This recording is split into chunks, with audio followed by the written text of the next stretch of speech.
This man was walking when he suddenly bumped into a very thin wire rope. The rope was straddling the middle of the road. At that moment, a group of bikers are coming on their motorcycles. Once they hit the rope, they would be cut in half. So the man stood in the middle of the road and desperately shouted loudly, but the young men on the other side of the road couldn't hear him at all. The motorcycle riders were also racing each other's speed to avoid a tragedy. The man rushed to the side of the road. He tried to pull out the fixed wire rope, but with all his strength, the rope won't budge. At that moment, the bikers were about to hit the rope. At this critical moment,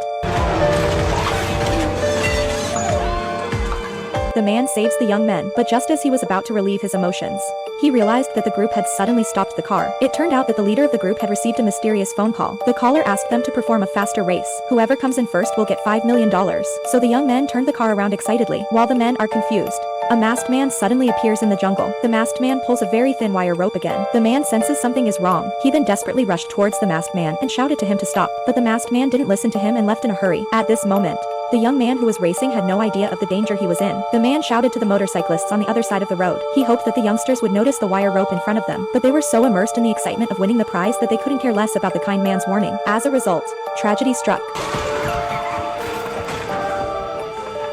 All of them were cut in half by the wire rope. If you were the man in the video, would you have chosen to save them?